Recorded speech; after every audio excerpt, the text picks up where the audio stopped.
سلامونه. د اوروج خبرندوی ادارې لخوا د مال خبري څانګې ته ښه راغلاست. په قطر کې د اسلامي امارت د سیاسي دفتر مشر سهیل شاهین یو ځل بیا ټینګار کړی چې د افغانستان لپاره د ملګرو ملتونو د ځانګړي استازي ټاکنه د منلو وړ نه ده.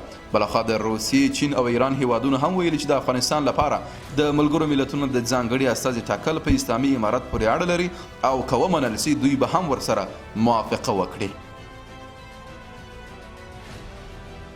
د ترانسپورت او هوایي چلند وزارت ویان امام الدین احمدي وایي هڅه کړې چې د هیواد ټول هوایي ډګرونه په نړیوالو معیارونو برابر سي.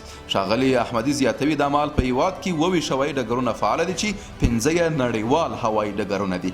دغه وزارت ویان وایي چې د اسلامي امارت له بیا واکمنۍ وروسته د کابل د هوایي ډګر په ګډون د هیواد ډیری هوایي ډګرونه ویجاړ سوي وو چې بیرته رغول سوي او الوتنې ته چمتو دي.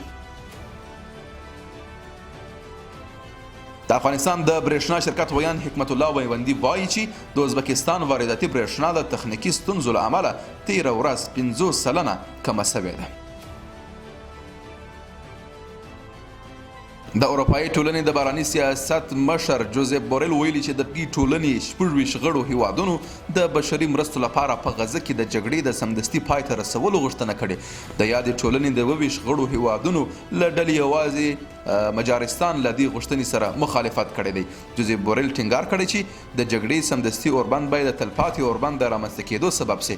دا غوښتنه په داسې حال کې مطرح کړې چې د اسرائیلو صهیونیستي رژیم د غزې د تړانګې په جنوب او د رفح په ښارګوټي کې د سترو بریدونو لپاره چمتوالی نیولی دی.